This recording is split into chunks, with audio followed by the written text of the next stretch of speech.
Hello everyone, मैं नीलम ma'am आप सभी का स्वागत करती हूं अपने इस यूट्यूब चैनल मेघलाल सर में। आज का वीडियो आप सबके लिए बहुत ही खास है, स्पेशली क्लास 6 के बच्चों के लिए। क्लास 6 के बच्चों को जिस चीज़ का बेसब्री से इंतजार था अब वो खत्म हो चुका है, क्योंकि आप सबका मंथली असेसमेंट सत्र 2021 से 22 फरवरी माह का आ चुका है। तो बच्चों वीडियो को मिस ना करें, जल्दी से जल्दी आप सभी विषयों को ध्यानपूर्वक देखें और इसे याद भी कर लें। वीडियो बहुत ही इंपॉर्टेंट है बच्चों, इसलिए इसे आप ज़्यादा से ज़्यादा शेयर करें और जिन लोगों ने अभी तक सब्सक्राइब नहीं किया वो सब्सक्राइब बटन को टच करें और साथ में बेल आइकन को भी प्रेस करें, ताकि हमारा आने वाला हर वीडियो सबसे पहले आप तक पहुंचे। तो बच्चों वीडियो को लंबा ना करते हुए चलिए हम लोग स्टार्ट करते हैं। झारखंड शैक्षिक अनुसंधान एवं प्रशिक्षण परिषद रांची मासिक मूल्यांकन मंथली असेसमेंट फरवरी माह का देख सकते हैं आप लोग। और सत्र क्या है आपका 2021 से 22। पूर्णांक आपका रहेगा 60 मार्क्स का। क्लास 6 के बच्चों आप लोग ध्यानपूर्वक देखिएगा। आपके जो टोटल विषय हैं वो देख लीजिए, हिंदी, इंग्लिश, गणित, विज्ञान, सामाजिक विज्ञान, संस्कृत। ठीक है बच्चों, तो चलिए हम लोग स्टार्ट करते हैं। सबसे फर्स्ट में हमारा जो विषय है वो है हिंदी। नीचे दिए गए पद्यांश को ध्यानपूर्वक पढ़िए और प्रश्न संख्या 1 और 2 के उत्तर दीजिए। ये जो पद्यांश यहाँ पर दिया हुआ है बच्चों, इसे आप लोग ध्यानपूर्वक पढ़ लीजिएगा, क्योंकि सारा जो क्वेश्चन है 1 और 2 ये इसी से रिलेटेड है। ठीक है, तो क्वेश्चन नंबर 1 है बच्चों, पथिक पर किसे धकेला गया। ठीक है, पथिक पर किसे धकेला गया। ऑप्शंस है बच्चों, खेत को, बी है हवा को, सी है धूप को और डी है अरहरी को। ठीक है, तो इसका सही उत्तर हो जाएगा बच्चों ऑप्शन नंबर डी, अरहरी को। ऑप्शन नंबर डी इसका बिल्कुल राइट आंसर है। नेक्स्ट क्वेश्चन है क्वेश्चन नंबर 2, सृष्टि शब्द का पर्यायवाची शब्द बताइए। सृष्टि शब्द का क्या बताना है आपको, पर्यायवाची शब्द बताना है। ऑप्शन से देख लेते हैं, वृष्टि, संसार, बसंती हवा का नाम और कृषि। तो बच्चों सृष्टि का पर्यायवाची, ठीक है, तो सृष्टि का पर्यायवाची हो जाएगा ऑप्शन नंबर बी यानी संसार। आप लोग लिख लीजिएगा। क्वेश्चन नंबर 3 है, निम्नलिखित शब्दों का विलोम शब्द लिखिए। अब देखते हैं बच्चों इसका विलोम शब्द क्या होगा। आशा, आशा का विलोम क्या होगा बच्चों, तो निराशा। इसका विलोम शब्द हो जाएगा निराशा। बी है नीडर, नीडर का क्या होगा बच्चों, तो नीडर का विलोम शब्द हो जाएगा डर। सी है इच्छा, इच्छा का विलोम शब्द हो जाएगा बच्चों अनिच्छा, अनिच्छा। और डी है बच्चों दुश्मन, दुश्मन का विलोम हो जाएगा दोस्त। तो चारों आप लोग लिख लीजिएगा बच्चों। ठीक है, हम लोग बढ़ते हैं अगले क्वेश्चन की ओर। क्वेश्चन नंबर 4 कह रहा है, महुआ, आम, अलसी और सरसों के साथ बसंती हवा ने क्या क्या किया है। तो चलिए बच्चों इसका आंसर देखते हैं हम लोग। तो इसका उत्तर है बच्चों, बसंती हवा ने महुआ के पेड़ पर चढ़कर थपाथप मचाया, आम के ऊपर चढ़कर उसे भी झकझोरा। बसंती हवा को अलसी को देखकर लगा कि वह कलसी उठाई हुई है, इसलिए शरारतवश उसे हिलाया और झुलाया, पर कलसी गिरी नहीं। अलसी से हार कर बसंती हवा शर्मा गई और सरसों को न तो हिलाई और न ही झुलाई। तो आंसर लिख लीजिएगा बच्चों। हम लोग बढ़ते हैं अगले क्वेश्चन की ओर। नेक्स्ट क्वेश्चन है क्वेश्चन नंबर 5, नीचे दी गई कविता की पंक्तियों को अपनी कल्पना से आगे बढ़ाइए। मुझे देखते ही अरहरी लजाई, मनाया बनाया न मानी न मानी। इसके आगे का जो लाइन है बच्चों आप लोग देखिएगा, इसके जो बाद आपको ब्लैंक दिया गया है, तो इन ब्लैंक्स में आपको भरना है। तो डायरेक्ट आप लोग पोयम को देखिए बच्चों। पोयम में देखिए यहाँ पर लिखा है, मुझे देखते ही अरहरी लजाई, मनाया बनाया न मानी न मानी, यहाँ तक आपका दिया है। उसके बाद आपको ब्लैंक छोड़ा, तो उसे भी ना छोड़ा, यहाँ से बच्चों यहाँ तक आप लोग लिख दीजिएगा, हंसती चमचमाती धूप प्यारी तक। ठीक है, उसे भी ना छोड़ा, पथिक आ रहा था उसी पर धकेला, हंसी जोर से मैं हंसी सब दिशाएं, हंसे लहलहाते हरे खेत सारे, हंसी चमचमाती धूप प्यारी। तो यहाँ तक आप लोग लिख दीजिएगा। ठीक है, 4 से 5 लाइन लिख दीजिएगा, आपका कंप्लीट हो जाएगा। नेक्स्ट हिंदी हमारा सेक्शन हमारा कंप्लीट हो गया बच्चों। अब हम लोग इंग्लिश को देखते हैं। इंग्लिश में क्वेश्चन नंबर 1 है, which of the following sentences is written correctly. Option A है, long ago on the land of China there lived an emperor. B है, long ago into the land of China there lived an emperor. Option C है, long ago over the land of China there lived an emperor. और D है, long ago in the land of China there lived an emperor. तो इसका right answer हो जाएगा बच्चों option number D, long ago in the land of China there lived an emperor. Okay, next देखते question number 2। Question number 2 है बच्चों, in the story the emperor and the nightingale, ये आपका स्टोरी का name है, यानी आपका चैप्टर का नेम है। Who said this statement and to whom I like my freedom but I will come, इस सेंटेंस को किसने कहा था और किससे कहा था, ठीक है। ऑप्शन ए है आपका the emperor to the nightingale, B है the nightingale to the emperor, and C है kitchen maid to the emperor, and D है मैसेंजर टू द एम्परर। तो क्वेश्चन नंबर 2 का राइट आंसर हो जाएगा बच्चों option number B, the nightingale to the emperor. Next question है question number 3, in the poem I would choose to be a daisy, तो ये आपका पोएम का नेम है। नेक्स्ट आपका क्वेश्चन देखिए, what two things does the child like best about a Daisy, तो इसका आंसर देखते हैं बच्चों हम लोग। इसका आंसर देखेंगे बच्चों, the two things the child likes the best about daisy are they grow everywhere and the daisies still look upward however dark the hour. इस आंसर को आप लोग लिख लीजिएगा बच्चों। हम लोग बढ़ते हैं अगले क्वेश्चन की ओर। नेक्स्ट क्वेश्चन है question number 4, in the poem the skylark what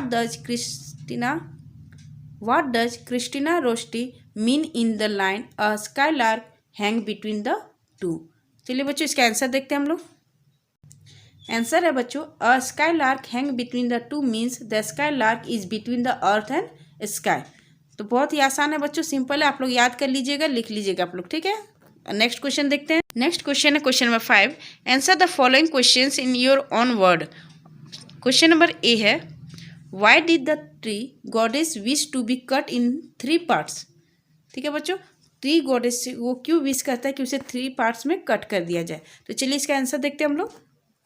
answer देखते हैं बच्चों, the tree goddess wished to be felled in 3 parts because dozen of deodar tree have sprung from me.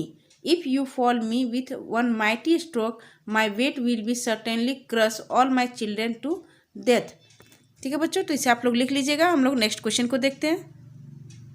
Next question है बच्चों question number B, how do ants clean their young ones, ठीक है बच्चों। तो इसका आंसर देखते हैं, चलिए हम लोग।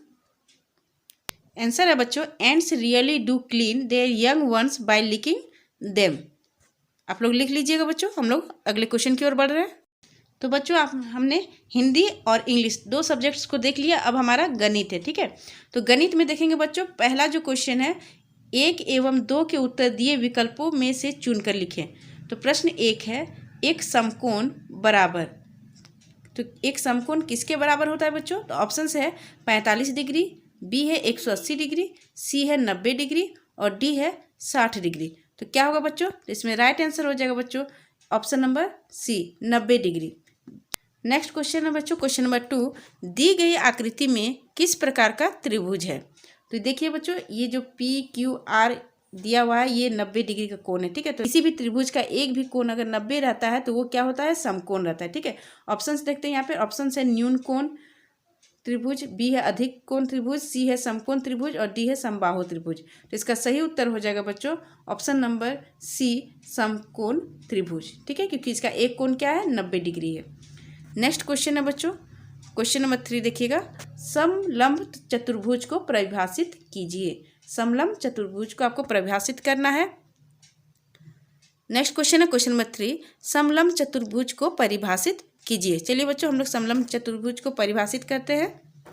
तो यहाँ देखेंगे बच्चों, समलंब चतुर्भुज जिसे हम लोग इंग्लिश में ट्रेपेजियम भी कहते हैं, ठीक है। तो समलंब चतुर्भुज आप लोग देख रहे हैं, ABCD दिया हुआ है। ऐसा चतुर्भुज जिसमें भुजाओं का केवल एक युग्म समांतर हो, कोई एक युग्म, ठीक है बच्चों, समांतर हो, उसे हम लोग समलंब चतुर्भुज कहते हैं। संलग्न आकृति देख लीजिए, यहाँ ABCD में एक समलंब चतुर्भुज है जिसमें AB और CD क्या है बच्चों, ये आपस में बराबर है। नेक्स्ट क्वेश्चन है क्वेश्चन नंबर 4, निम्नलिखित माप के कोण किस प्रकार के कोण कहलाते हैं, लिखें। ए में है 64 डिग्री। तो बच्चों यहाँ पर एक बात आप जान लीजिए कि किसी भी त्रिभुज का कोई भी जो कोण है अगर वो 90 डिग्री से कम है, ठीक है, 90 डिग्री से कम हो तो वो क्या कहलाता है बच्चों, न्यून कोण, न्यून कोण, ठीक है बच्चों। यानी ये जो 64 डिग्री है ये हमारा कैसा कोण बनेगा, न्यून कोण त्रिभुज बनेगा। बी जो है हमारा बच्चों यहाँ पे 100 डिग्री है, ये क्या है कि किसी भी त्रिभुज का कोई भी कोण अगर 90 डिग्री से ज़्यादा हो, 90 डिग्री से क्या हो, ज़्यादा हो, तो वो क्या होगा बच्चों, वो हो जाएगा हमारा अधिक कोण। क्या हो जाएगा, अधिक कोण। अधिक कोण त्रिभुज कहलाएगा। ठीक है, तो आप लोग इसे लिख लीजिएगा कि कौन सा कोण हमारा किस क्या कहलाता है, उसका नाम लिख लीजिएगा कि 90 डिग्री से अगर कोई भी कोण उसका कम है तो वो कहलाएगा न्यून कोण, और 90 डिग्री से ज़्यादा होगा तो वो क्या कहलाएगा, अधिक कोण। ठीक है, तो आप लोग लिख लीजिएगा। हम लोग बढ़ते हैं अगले क्वेश्चन की ओर। नेक्स्ट क्वेश्चन है बच्चों, क्वेश्चन नंबर 5, चतुर्भुज ए बी सी डी के आसन्न भुजाओं एवं आसन्न कोणों के युग्मों को लिखें। तो देखेंगे बच्चों, हम लोग पहले एक समचतुर्भुज बना लेंगे। अब देखिए यहाँ पे आसन्न भुजाओं के युग्म निम्नलिखित है। किसी का भी नाम लिख दीजिए, ए बी सी डी। देखिए ए बी और बी सी जो भुजा है, ए बी और बी सी, ए बी और बी सी ये दोनों आपस में क्या होंगे बच्चों, युग्म इसका बराबर होगा। B C C D, B C भी क्या होगा बच्चों, सी डी के बराबर होगा। सी डी डी ए जो है, सी डी है डी ए ये भी बराबर होगा, और डी ए सी भी बराबर होगा। ठीक है बच्चों, उसके बाद है आसन्न कोणों का युग्म। आसन्न कोण देखेंगे बच्चों, हम लोग किसी भी एक चतुर्भुज को ले लीजिए। इसका जो देखिएगा बच्चों, एंगल ए और angle B, A B C D, angle A जो है बच्चों वो एंगल सी के बराबर होगा, एंगल बी बच्चों एंगल सी के बराबर होगा। तो एंगल सी क्या हो जाएगा बच्चों, एंगल डी के बराबर होगा, और एंगल ए एंगल बी के बराबर हो जाएगा। ठीक है बच्चों, तो आप लोग देख लीजिए सबको अच्छे से और लिख लीजिएगा। हम लोग अगले क्वेश्चन की ओर। तो बच्चों हमने गणित विषय को भी देख लिया, अब हम लोग देखेंगे विज्ञान को। विज्ञान में पहला क्वेश्चन है बच्चों, किस प्रकार की अनुकूलता के कारण पक्षियों की पेशियां अत्यधिक विकसित और मजबूत होती हैं ताकि उड़ते समय पंखों का सहारा और गति मिल सके। ऑप्शंस देखते हैं बच्चों इसमें, जलीय अनुकूलता, मरुस्थलीय अनुकूलता, वायवीय अनुकूलता और पर्वतीय अनुकूलता। तो इसका सही उत्तर हो जाएगा बच्चों ऑप्शन नंबर सी, वायवीय अनुकूलता। नेक्स्ट क्वेश्चन है क्वेश्चन नंबर 2, निम्न दिए गए विकल्पों में से किस समूह वाले पौधों की पत्तियों में समांतर सिरा विन्यास पाया जाता है। ऑप्शन ए है आम, पीपल, घास, मक्का, सी है तुलसी, केला और डी है गन्ना, गुलाब। तो इसका सही उत्तर हो जाएगा बच्चों घास और मक्का, इन दोनों की पत्तियों में समांतरता सिरा विन्यास पाया जाता है। ठीक है बच्चों, नेक्स्ट क्वेश्चन है क्वेश्चन नंबर 3, घास के मैदानी क्षेत्रों में निवास करने वाले जंतुओं को अपने अस्तित्व बनाए रखने के लिए गति क्यों आवश्यक है। तो चलिए बच्चों इसका उत्तर देखते हैं हम लोग। शेर वन में अथवा घास स्थल में रहने वाला एक शक्तिशाली जंतु है। यह मटमैले रंग का होता है। इसका वही रंग शिकार के दौरान उसे घास के सूखे मैदानों में छिपाए रखता है। हिरन एक दूसरा जंतु है जो वन या घास स्थल में रहता है। हिरन को अपने शिकारी की उपस्थिति की जानकारी आवश्यक है ताकि वह शिकार न बन सके और वहां से भाग जाए। हिरन की तेज गति उसे शिकारी से दूर भागाने में सहायक होती है। तो बच्चों आप लोग लिख लीजिएगा। हम लोग बढ़ते हैं अगले क्वेश्चन की ओर। क्वेश्चन नंबर 4 है, पौधों के उस भाग का नाम लिखिए जिसमें भोजन बनता है। भोजन बनाने के इस प्रक्रम को क्या कहते हैं। तो चलिए बच्चों इसका उत्तर देखते हैं हम लोग। तो इसका आंसर है बच्चों इसका आंसर है बच्चों पौधों के उस भाग का नाम जो अपना भोजन बनाता है पत्ती है। इस प्रक्रम को प्रकाश संश्लेषण यानी फोटोसिंथेसिस कहते हैं। अब देखेंगे बच्चों प्रकाश संश्लेषण क्या है। यह एक पत्ती का मुख्य कार्य है। पौधे क्लोरोफिल और सूर्य के प्रकाश की उपस्थिति में कार्बन डाइऑक्साइड और पानी से अपना भोजन तैयार करते हैं। इस प्रक्रिया को प्रकाश संश्लेषण कहा जाता है। आप लोग लिख लीजिएगा बच्चों। हम लोग अगले क्वेश्चन की ओर बढ़ रहे हैं। नेक्स्ट क्वेश्चन है बच्चों क्वेश्चन नंबर 5, सजीवों के उन प्रमुख अभिलक्षणों का वर्णन कीजिए जिनके द्वारा उन्हें निर्जीवों से अलग किया जाता है। तो चलिए बच्चों इसका आंसर देखते हैं हम लोग। तो बच्चों इसका उत्तर देखेंगे सजीव जो है वो निर्जीव से कैसे अलग हैं। चलिए इसका आंसर से देखते हैं हम लोग पॉइंट वाइज। ठीक है, पहला पॉइंट देखेंगे बच्चों, सजीव जो है वो गति करते हैं। क्या करते हैं बच्चों, गति करते हैं, वो चल फिर सकते हैं। सजीव वृद्धि भी करते हैं, बढ़ते हैं, छोटे से बड़े होते हैं। सजीवों में प्रजनन क्षमता पाई जाती है। तो जैसे देखते हैं कि सजीव जो बच्चे चाहे वो जानवर हो चाहे मनुष्य है, वो प्रजनन क्षमता उसमें हो रहता है, वो बच्चों को जन्म देती है। या फिर ऐसे कहिए कि आप जो मुर्गी है, चिड़िया है, ये सब अंडे देते हैं। तो ये सब क्या इसमें क्या है, प्रजनन की क्षमता पाई जाती है। सजीवों को भोजन की आवश्यकता होती है। हर इंसान रहे चाहे जानवर रहे चाहे पशु पक्षी रहे, हर किसी को भोजन की आवश्यकता होती है। सजीव उत्सर्जन के द्वारा अपशिष्ट पदार्थों को शरीर से बाहर निकालते हैं, ये तो आप लोग जानते ही हैं। सजीव श्वसन करते हैं, सांस लेते हैं। सजीव संवेदनशील होते हैं, ठीक है बच्चों। सजीवों का जीवन काल निश्चित होता है, जो भी सजीव है उसका जीवन काल है बच्चों वो निश्चित होता है, जबकि निर्जीव में ऐसा नहीं है। किसी भी पहाड़ को आप देख लीजिए, वो वर्षों से वो पहाड़ टिका हुआ है, लेकिन कोई भी इंसान को देखिए वो एक खास उम्र के बाद वो मर जाता है, चाहे वो पशु पक्षी हो या फिर कीट पतंग हो या फिर कोई मनुष्य हो, वो किसी एक खास उम्र के बाद वो मर जाता है। यानी सजीवों का जीवन काल जो होता है बच्चों वो निश्चित होता है कि वो इतने ही साल तक उसका संभव है बचना। तो हम लोग नेक्स्ट क्वेश्चन को देखते हैं बच्चों। नेक्स्ट क्वेश्चन देखेंगे बच्चों, अथवा में है।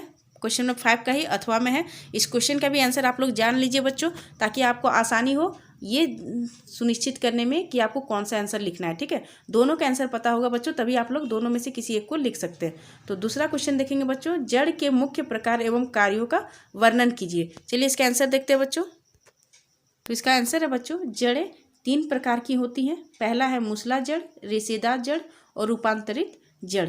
मूसला जड़ में देखिए बच्चों इसका क्या काम है, यह मोटी सीधी गहरी जमीन में जाने वाली जड़ है।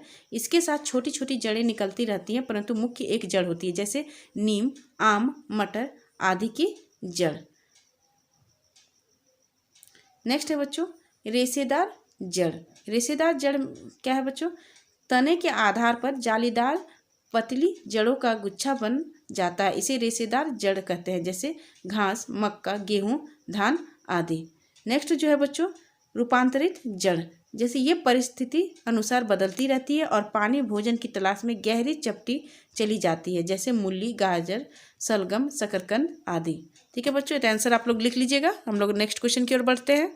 यहाँ तक बच्चों हमारा विज्ञान विषय था, अब हमारा सामाजिक विज्ञान स्टार्ट हो रहा है, ठीक है। तो सामाजिक विज्ञान का पहला क्वेश्चन आप लोग ध्यान दीजिएगा बच्चों, निम्न में से किसका गलत मिलान किया गया है। यहाँ पर देखिए बच्चों कोई एक मिलान जो है वो गलत है, उसे आपको टिक करना है। ऑप्शन ए में है एकास्मिक मंदिर महाबलीपुरम, बी है भीतर गांव का मंदिर, ऑप्शन बी है भीतर गांव का मंदिर केरल, ठीक है।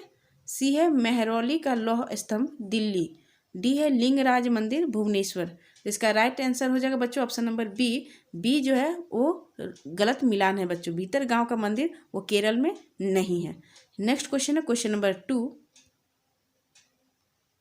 किस याम्योत्तर यानी देशांतर को भारत का मानक याम्योत्तर कहा जाता है। ऑप्शन ए है 82 डिग्री 30 सेकेंड पूर्व, बी है 82 डिग्री 30 सेकेंड पश्चिम, सी है 23 डिग्री 30 सेकेंड पूर्व और डी है 23 डिग्री 30 सेकेंड पश्चिम। इसका सही उत्तर हो जाएगा बच्चों क्वेश्चन नंबर 2 का option number A 82 degree 30 degree पूर्व, ठीक है। नेक्स्ट है क्वेश्चन नंबर 3। क्वेश्चन नंबर 3 में है राज्य के प्रत्येक जिला में जिला स्तर पर पंचायती राज व्यवस्था की सबसे उच्चतम कड़ी क्या है। ऑप्शन से जिला परिषद, नगर निकाय, नगर पालिका या नगर निगम।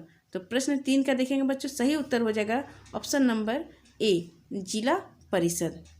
नेक्स्ट क्वेश्चन है क्वेश्चन नंबर 4, नगर निकाय के प्रमुख कार्यों को उदाहरण सहित बताइए। नगर निकाय के प्रमुख कार्यों को बताना है। तो चलिए बच्चों इसके कार्यों को देखते हैं। देखेंगे बच्चों नगर निकाय के जो प्रमुख कार्य हैं, पहला है सार्वजनिक सड़कों और स्थानों पर पीने का पानी, सार्वजनिक सड़कों और स्थानों पर रोशनी, नगर पालिका की सीमा का सर्वेक्षण करना और सीमा चिन्ह लगाना, सार्वजनिक सड़कों, स्थानों और नालियों की सफाई करना, हानिकारक वनस्पति को हटाना, संतापकारी, खतरनाक या आपत्तिजनक व्यापार, आजीविका या प्रथा का विनियमन करना, सिक्स या आवारा व खतरनाक पशुओं को परिरुद्ध कराना, हटाना या नष्ट करना। और 7 है लोक सुरक्षा, स्वास्थ्य या सुविधा के आधार पर सड़कों या सार्वजनिक स्थानों में अवांछनीय और अवरोध प्रक्षेप हटाना।